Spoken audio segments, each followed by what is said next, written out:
Had you not ended up in prison, what career path would you have taken? Oh gosh, I really don't know.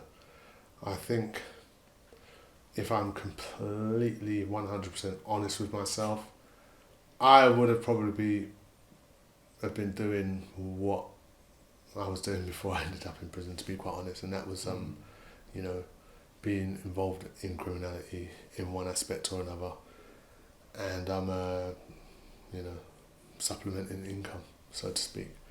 That probably would have been what I would have been doing. And I probably would have had my collar felt for it as well, to be quite honest. Cause so you'd have ended up back in prison again? Maybe, yeah, but you know, maybe not for something as severe. But yeah, going to prison. So what's stopping you now? I mean, so what's stopping me? Talking about this idea, you're talking as if like, you know, you're just one step away from going back to prison.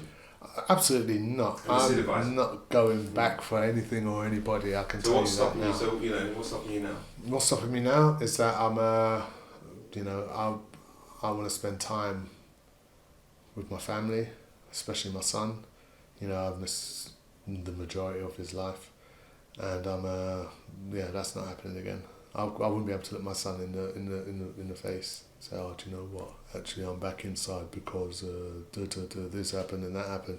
I'm not going to allow that to happen, you know. So this is one of the things you regret from that being inside. No, that is the main regret I have, you know, and also, you know, missing time with my family, with my friends, you know, and being able to see them and to make memories with them and you know, enjoy things I'm not really too fussed about.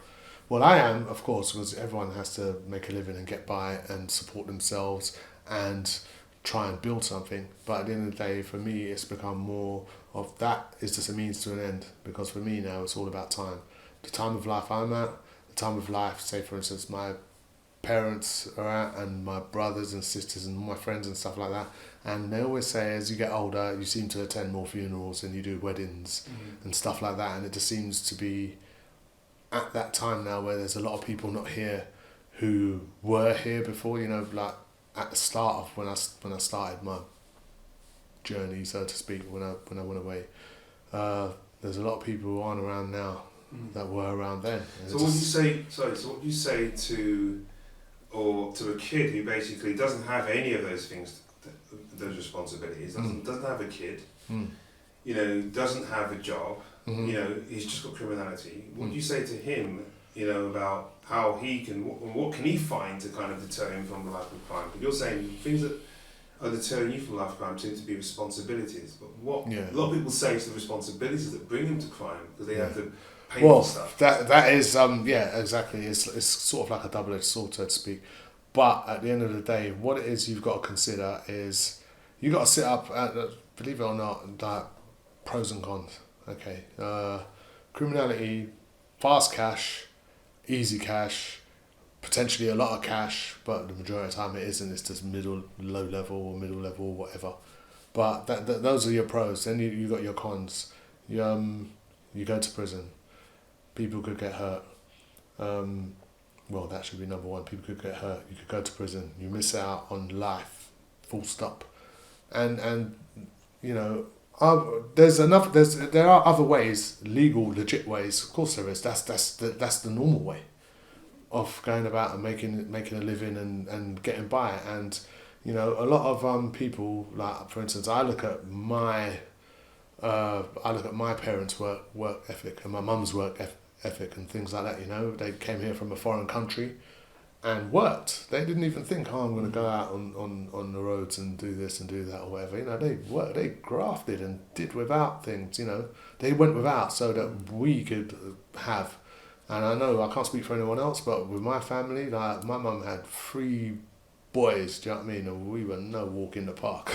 Let me tell you that we were a handful. You know, and I was, you know, I was the youngest. I was kind of not mollycoddled, but you know, he's the youngest. He's the baby and stuff like that. And then basically you got my oldest brother. You know his background, etc., as well. So got my middle brother and us boys. When we went off the rails, we went off the rails. Yeah. So all credit. There is another way. You know, it's just that it's not the easy way. You know, it's hard. Like if you want to get where you want to get to in life and you want to do what you want to do, you have to put the work in. You have to put the graft in, and that's what I find a lot of people of a certain age nowadays, a lot of younger guys, not all of them, but a lot of them can't handle. They haven't got a work ethic, so to speak. Is just be like, oh, I want that and I want that now, so I'm going to go and do this to get that because it's easy and it's quicker to make me a quick change. Whereas you get other people be like, right, I got graft, I got to get up, I got to go to my 9 to 5 every day and save and save and save and save, and you know, a lot of people think that's but I'm doing that. That's just long, but it's not long, you know. Absolutely. Do you know? And it's, you know, of course, it's the best way. I would say it's the best way. Do you know what I remember? I remember of that part of my life. It just seemed hell. It was like hell. There was obviously wonderful moments in there, in our friendship and the loyalty that we had and things like that. But it was hell. It was walking a tightrope all the time. We had so many enemies on every flank. There was an enemy, and you couldn't trust anybody. It was nothing like, okay, in life today you still can't trust people by means. But it was not to the extent where they were going to harm you. You know, I don't walk down the street thinking I'm going to get harmed by people. Back then, it was like you knew that people could jump you out of the car. It could happen any time. Someone could stab you, people could attack you, and you could be attacked any time. Yes, any time. Yeah. And that just simply because of who you were in a gang. And even though one thing I want to address as well is the gang that we were in. You know, we were there. We were surviving. It wasn't like it wasn't like we were a gang. We were a bunch of monsters that were just going to hurt people. We were trying our best to protect the weaker amongst us. Well, do you know what it is as well? And our gang was mixed as well. Our gang was mixed. As people talk about today, people like all these like gangs, and some people mix better then, mix better now. When our gang was mixed, we had lots of white brothers and white brothers in our gang. Well, exactly, and it was like, do you remember we used to go to certain areas and stuff like that, and it would all just kick off. And like you said, there'd be people amongst us who perhaps couldn't defend themselves as well and stuff like that, and it would kick off, and then we started, you know, the definition of gang now and the definition of gang then. I mean, I think, you know, not the youth of today, but I think younger guys of today. It was still a gang, and it was violent. You know the violence. I think nowadays they've took it and they have absolutely run with it. It's a whole other level from what I've seen from the inside perspective. I'm just like. But is it driven? Wow. Is it more driven by the drug culture now? I don't know, to an extent. To an extent, probably turf and territory, but I think as well what it is I just think, I don't know, a lot of these guys appear heartless. It's really crazy, and it's just as well that they appear heartless. They've got no conscience. Yeah, it seems that way, but what it is that I think is a kind of fatal thinking, a kind of fatality. Well, boy, it's either me or him, and you know, and the way that is, I think the way that they rationalise it is just that, right, I've got to be colder than the next guy because the next guy will do to me faster than what I could do to him. So you know, so you're saying that's one of the reasons why we see this rapidity of savage attacks. Yeah. Well, you get it as well where a kid gets pulled over and he's got a big knife on him. What are you doing with that? Well, you know, I'm having problems, so I've got this to defend myself. Mm-hmm. And if you get everyone who thinks like that, then, you know, everyone's walking around, you know, armed, basically. No, we had to walk around armed. Oh, God, did we? I know, yeah, we so did. Maybe not with knives. I mean, I had a Rambo knife, in fact. So that's the point of it, is like, when did this all start? And more importantly, how did it start? And so, you know, and why is it not being addressed? Why are we not seeing a change? I mean, so you talked about you giving us all some information, a food for thought in terms of what goes on inside the minds of some of these young people. But what would you offer? Yeah, but you've had a long time I would assume you've had a long time speaking to them. What would you offer to anyone as a way of avoiding, or how would you advise us you know, on how to tackle. Which, if you could offer anything. Oh God, that's a hard ask, to be quite honest. I wish there was an easy answer to that question, but really, like what you'll get with a lot of people as well is that they'll either think, well, that happened to you, but it's not going to happen to me. Or on the flip side of that is, who are you to tell me anything when you haven't been through what I've been through, or you haven't lived my life, or come from where I come from. So you can't tell me nothing about how I should be doing and you know what I should be doing.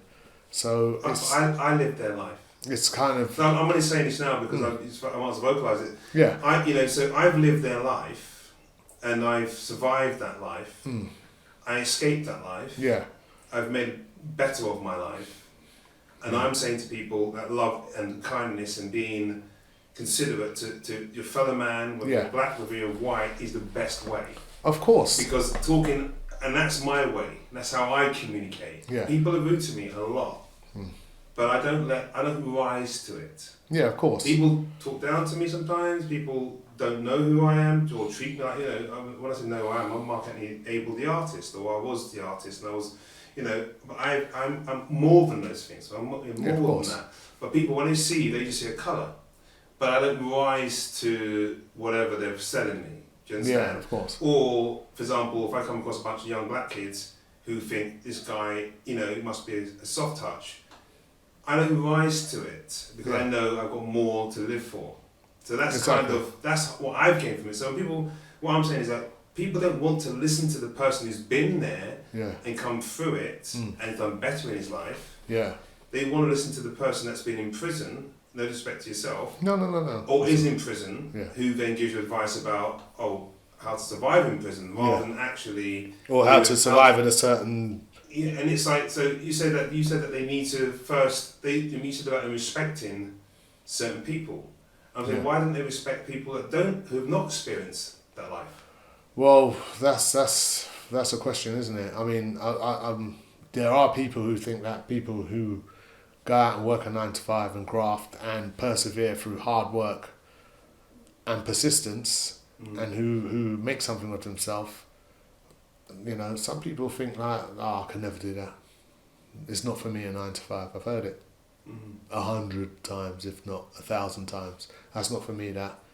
And, you know, the alternative is criminality, in and out of prison, criminality, in and out of prison. And some people's attitude is that, well, prison's not really hard, as far as they're concerned, you know. They'll turn around and say, fancy go to prison in America, or go to prison in Brazil, or somewhere like Nicaragua. That's hard. That's hard time. But where we are, it's not hard. So that's some people's attitude. I think they've just ingrained it into their mindset that it's an occupational hazard, going to prison. This is what they do.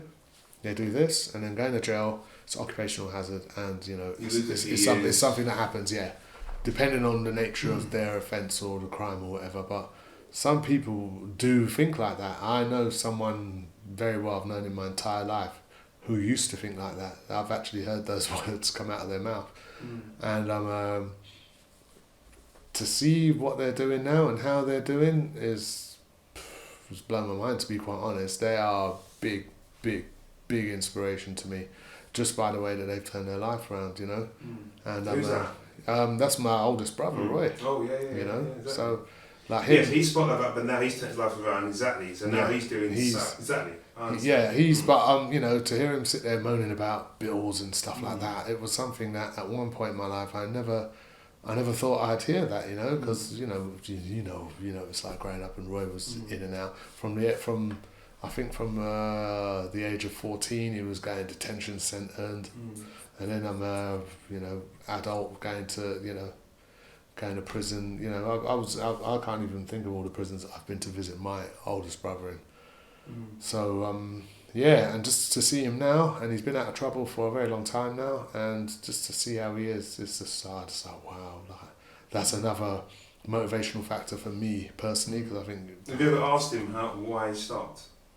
Why he gave up? I know why he gave up. I think I know why he gave up, but I know it got to that point, and my brother was just like, you know, what am I doing? This isn't working. Like, this isn't working for me. I've been doing this for the majority of my life, since early teens, and where has it got me? You know, I've missed chunks of my life, and you know, I remember actually like, you know, where's your brother? Oh, he's away. Where's your brother? Oh, he's away. Do you know what I mean? There's things like, especially once I got to a certain age as well, where I could do adult things with my brother. You know, we could go out together and stuff like that, and it'd be like, you know, he's around one minute and then he's not the next and stuff like that. So. And you were lucky that you came know. back. A lot of people die in prison. Bad things happen to a lot of people. So yeah, you're one of the lucky ones. So is there anything you want to say to anybody who's considering a life of crime or anything like that, or just generally anything? You want to say something? Yes, if you're considering a life of crime, basically, you know, you're getting into it, or you're getting pulled into it, or you've got friends who are doing certain things, and you see them and they're wearing this and they've got that and they're driving this or whatever, and you think you want that as well. You can have that, but just go about getting it the right way. You just got to hard work, you know. And it sounds like a cliche or whatever, but work hard and you'll get what you want.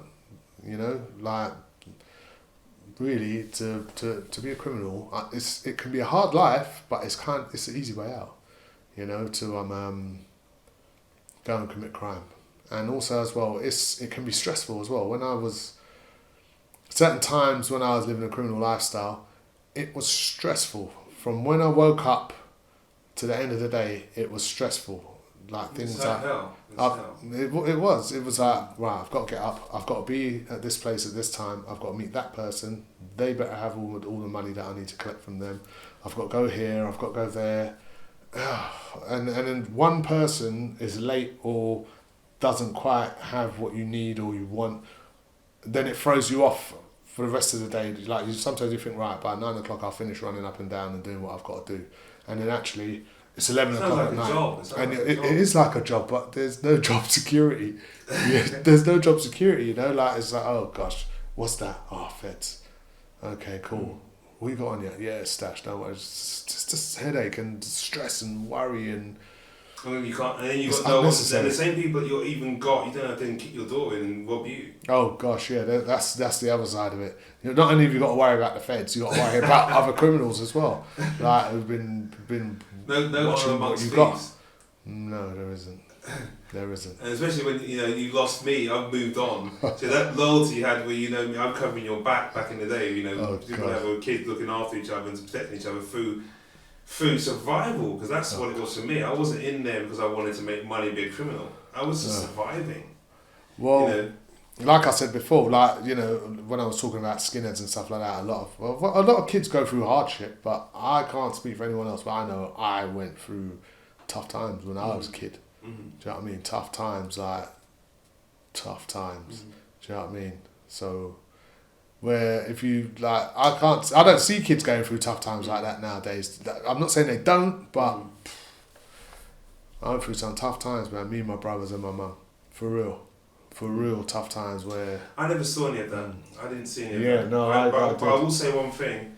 What I did see was an incredibly intelligent person, sadly wasting his potential. Yeah, I mean that's what I saw. I cannot disagree with that statement. Yeah, you're 100% right. There's so much I could have done, and didn't do, and took another path, and like all the things that maybe I should have done on the outside, or some of the things I should have done on the outside, like get a degree and stuff like that. You know, I ended up doing while incarcerated, and that was just purely a time factor. And it was like, right, okay, how can I use this time that I have constructively to try and better myself? And that was one of the ways that I did. You know, I did loads of courses and stuff like that as well, and, you know, go gym and typical, and, you know, I just tried to keep my brain functioning and turning over. So I used to go library regularly. I haven't actually been to library since I've been out, you know, but I used to go library, read books all the time, just non-stop. And people like, oh, you read a lot, don't you? I'd be like, you got to keep your mind engaged. You know, you got to just try and expand your knowledge and you know, try and learn new things. I want to say one last thing. Okay. And for the benefit of the audience, this is Okay. you were inside for a considerable amount of time as well now, but you know that was a serious offence. Yeah. Do you feel remorse for what happened and stuff, or you had a joint enterprise in? You know, however small the part that you played, how do you feel any remorse?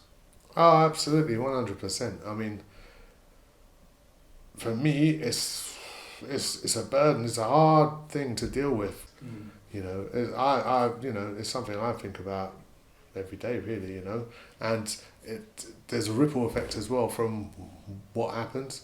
Like, I'm not downplaying anything whatsoever to do with my involvement in what happened. You know what I mean? I'm not going to downplay anything, but there's a ripple effect as well. You think, like, how I thought about it was, right, there's me, and I think this is a defense mechanism at the time. There's me, and then the ripple effect is my son, my missus at the time, my family, my mum, my brothers, all my friends, the people I know. Like, it's just a knock-on effect, and you know, you're more into yourself because it's all about you, and you're on trial, and then you've been sentenced, and it's like, oh God, I've got this ahead of me, and you know, there doesn't seem to really be any light at the end of the tunnel. But absolutely, remorse.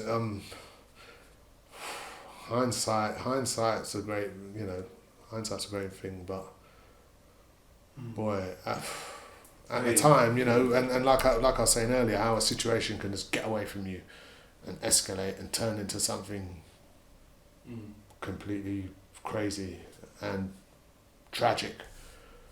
Yeah, of course I feel remorse, man. Like, you know, absolutely. So okay, and so one last thing, did you, having people come and see you, we mentioned it before, but did that basically help? Did you draw strength from that? Absolutely, 100%. So people that are inside that don't have anybody there for them at all. You know, it's bad. It's like there's no. It's almost as if they've been jettisoned to become more animals than men as a result of that. And also as well, when you have no one rooting for you, if you've got no one supporting you, then basically as well, it's like you wouldn't consider. Maybe, well, not even maybe, consider modifying your behaviour or having something to look forward to, as in, all right, I know if I operate a certain way in this environment, I know that when I get to a certain point, there's going to be hardly any or less barriers for me to, or hurdles for me to jump over to walk out that door to freedom, to liberty. You know, and you get some people who they haven't got anything to come out to. You know, they've got no home, no family, you know, friends, you know, whatever that means to them. And it's like they're isolated and they feel alone. So basically, they're just like, right, I'm here now, I'm in it. I'll just do me, and I'll just go on. You know, I'll just go on as I need to go on. Yeah. I will act to type, so to speak. Do you know what I mean? Right, or to stereotype. Yeah, it's you get that, but yeah, but also as well, like you do, you know, there is a camaraderie there as well, and there's some people who've got people's backs in the best possible way. You'll get someone who's depressed or stressed out, or they're going through tough times outside. I mean, hardly anything. Well, I'd say nothing can devastate you and cripple you. You could be mentally and spiritually tough as anything and deal with the situations that you get into on the inside, and then something happens outside which is beyond your sphere of control, and that will finish you. It could finish you. I've seen it happen to people. They're finished. You know, it'll be the girls run off with someone, usually one of their mates. Someone's passed away. Something's happened to a family member or to something along those lines, something to do with kids, and it will finish a person. Literally, it can end them, you know, in a number of different ways. Either they'll get suicidal, or they'll just get addicted to drugs, or they'll start playing up, acting up, and, you know, just so many things that could happen. I mean, yeah, the outside world, even though you're removed from it, plays is so important in that environment. It really does. And having a good support network and having good people around you and good people rooting for you and good people thinking about you is not so much what it is, being visited and stuff like that, but having people just to know that they're considering you and they've got you in their, you know, in their mind and they're thinking about you. That is a great help as well, you know. And there's things like letters as well. God, letters. The amount of letters I've wrote. The amount of letters I've received as well. I had to end up getting rid of bunch of letters. I had some big bags of letters spanning X amount of years, you know. And some people used to write really long, good letters as well. Yourself. Cool. But your letters were great. They were great. I'd be laughing and I'd be like, reading it at the same time reading it, you know. Like, yeah, it was a big help. Great. Well, you know what? My thing was, my view was that regardless of whatever the situation is, end of the day, you know, you've got to be there for people and you've got to give people a chance to have a second chance. Change is possible, and that's what it was about for me. So it was not, it was about continuing to visualise you as the person that I always knew, because I knew that you were that person, irrespective of what happened. But I want to leave it at that. I want to say thank you so much. Oh, anytime, my so brother. Much, Reg. Absolute pleasure. And yes, I really appreciate you taking this time to do this for ClusterView.